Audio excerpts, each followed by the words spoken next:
Good evening, Bahamas. Coming up tonight on our news. VAT set to increase from 7.5 to 12%. Just one of the big announcements coming out of today's budget communication. Gaming house taxes are set to go up by 50%. It's a budget without compassion. Those are the words of the opposition as they say they will not support any increase in taxes.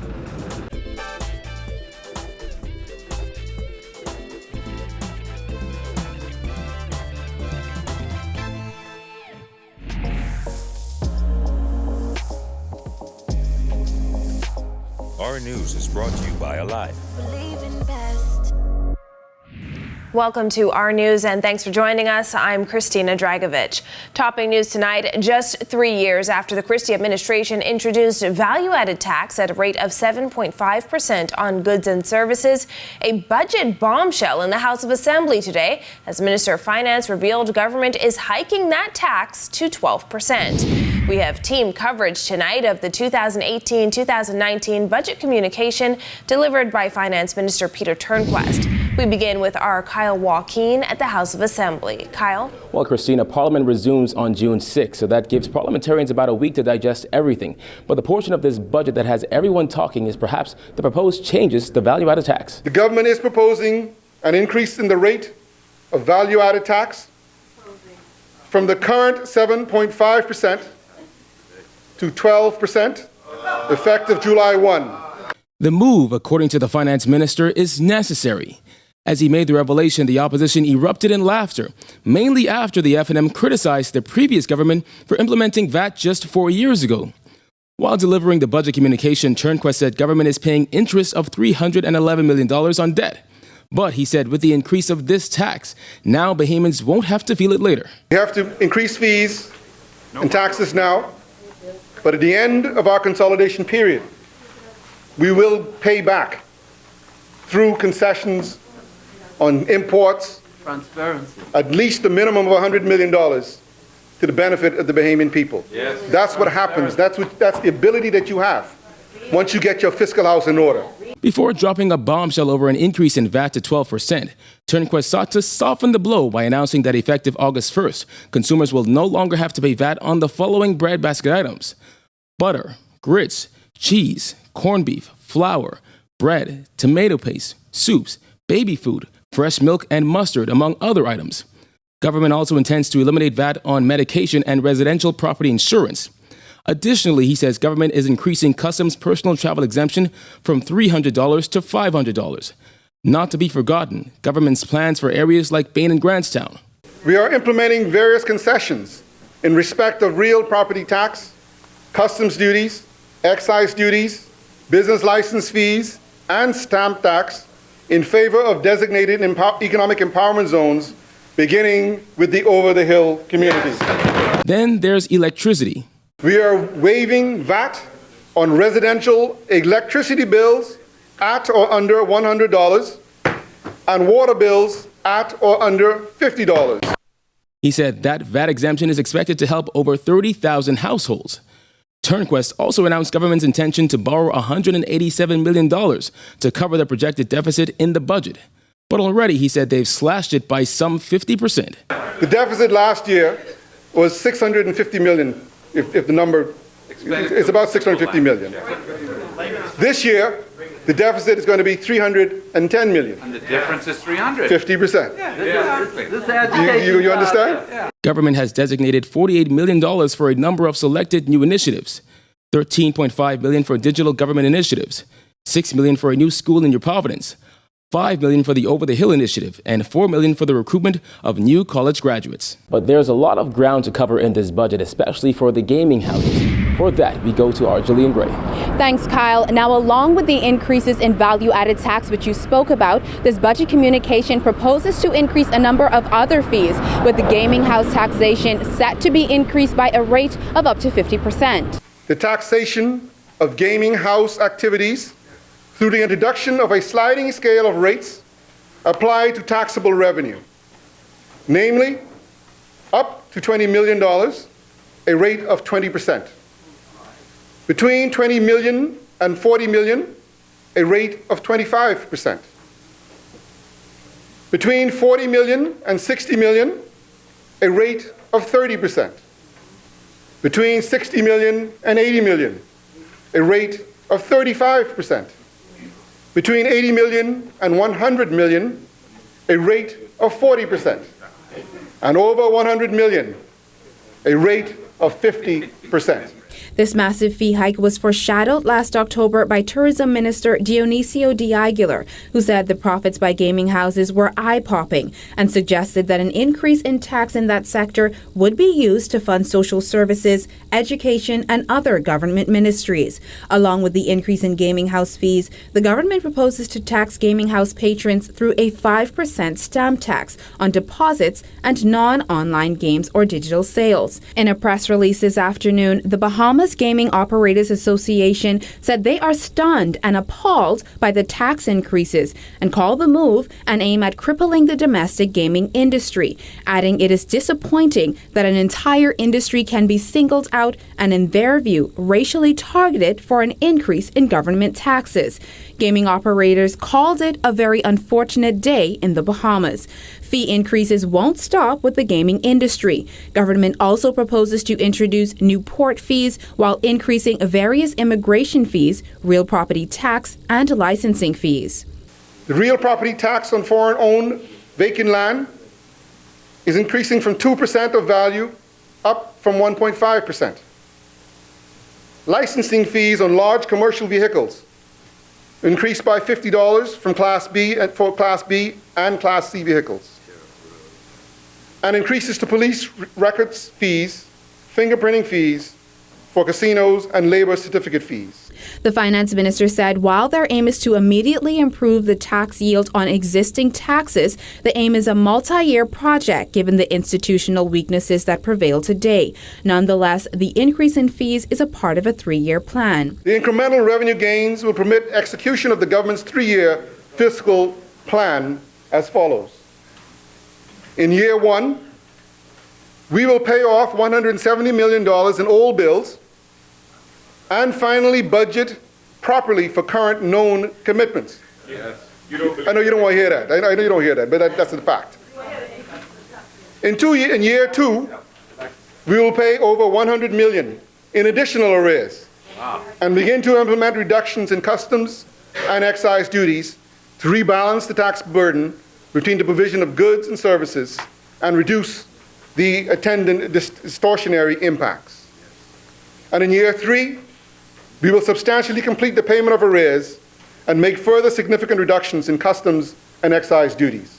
Now, again, the rise in fees are said to be part of the government's plan to increase revenue in order to meet their obligations. The opposition was not keen on the government's changes, and for that, we go to Jared Higgs. Thanks, Gillian. That's right. Deputy Leader of the PLP, Chester Cooper, says they won't be supporting any increase in taxes, even while addressing the fact that the Christie administration initially proposed a 15% tax. Let me emphatically state that the PLP does not support any increase in taxes in this budget exercise, and we will vote against them. Calling it bad news all around on a very sad day for the nation, the PLP's Shadow Minister of Finance, Chester Cooper, says the government's plans to increase VAT while exempting some items from the tax is voodoo economics. He says the advisors who aided the former government in implementing value-added tax made it clear that a low tax rate with few exemptions was the key to success. This is an outrageous display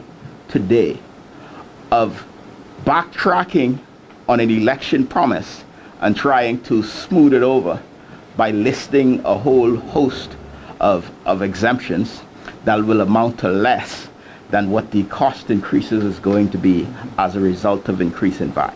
The Exumas and Ragged Island Member of Parliament added that he believes that an increase in VAT would spark an economic recession, while predicting that a single natural disaster could blow a hole in the government's fiscal strategy. It's a recessionary impact because effectively individuals, you and I, will have less disposable income in our pocket as a result of the taxes having been increased.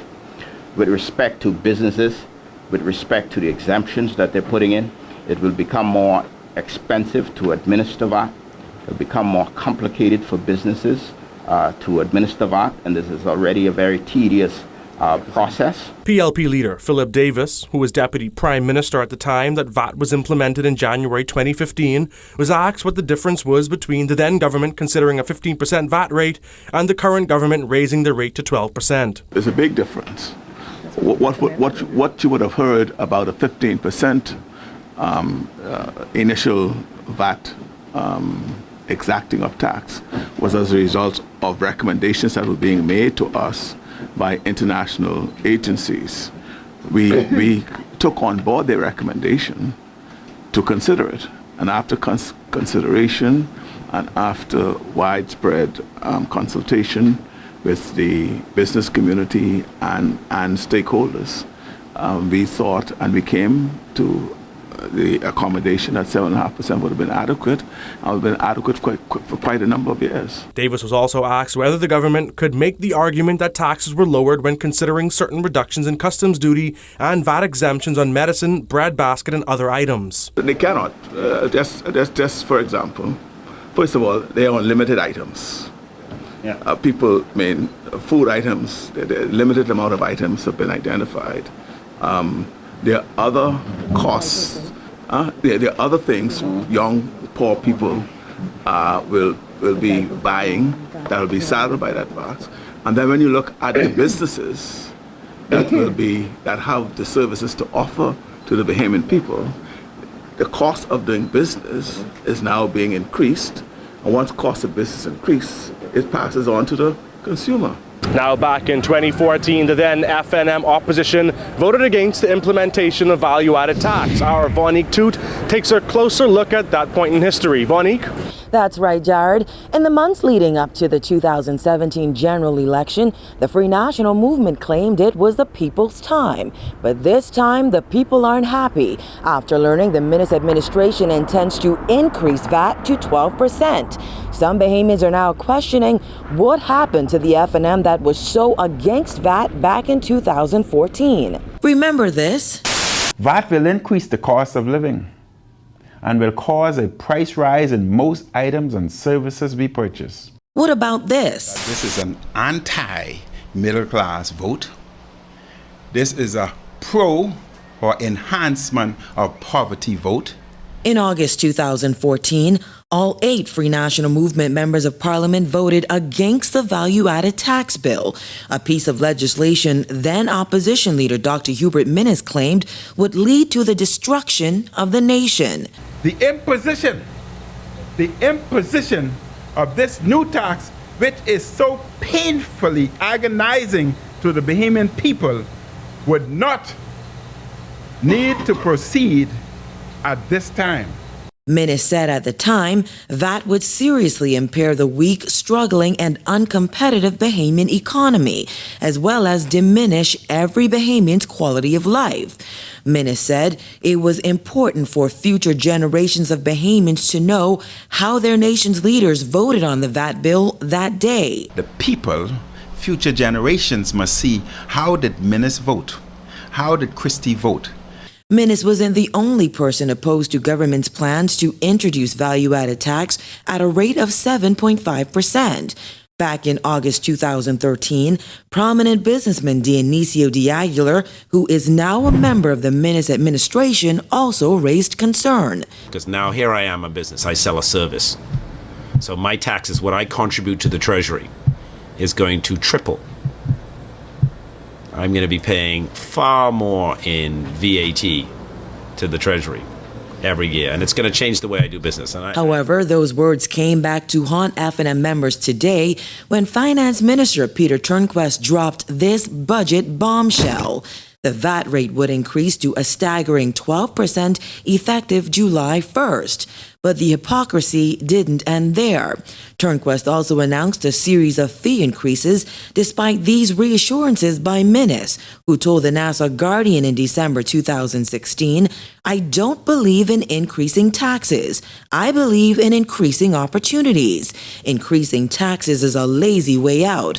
When you don't want to think, you just tax." Bahamians are now questioning the sincerity of those words. God tell us pay just 10% out of our earning.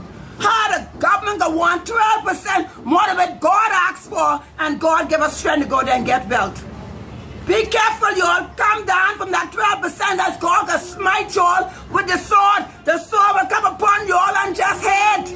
Because God is angry with unjust man.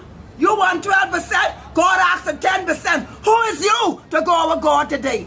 As word of the VAT increase spread, the memes were fast and furious. You get swing.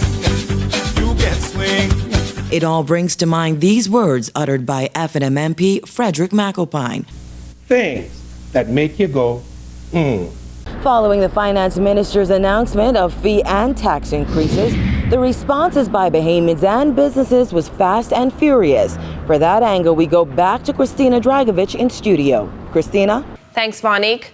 Bahamians we spoke to told our news the increase in tax will be nothing more than another burden on struggling families. This is the same government, when they was in opposition, to say to the Bahamian people that VAT was pressure on the people, and the PLP government should have never introduced VAT to the people, and now they're going to increase it. It gets to show you that, you know, they need to stop playing politics. Do you think the Bahamian people can afford a tax increase? No, I mean, they couldn't even afford the 7.5%. But one day Bahamians are going to wake up and realize that we have nobody there for them. There's literally no one there, and I'm sorry that we're independent. It's like putting field niggers to take care of house niggers. Nobody's doing what they're supposed to do. They're going to turn productive, law-abiding citizens into criminals because the prices are too high in the Bahamas at this time, and there's no need to be adding extra stress onto the Bahamian people. If you have to raise your tax, let's start creating some stuff so we could be, instead of just being consumer, we could be producing these stuff, and then that will eliminate the burden on the poor average Bahamian people. You can't do one thing and don't do the next. It don't make sense.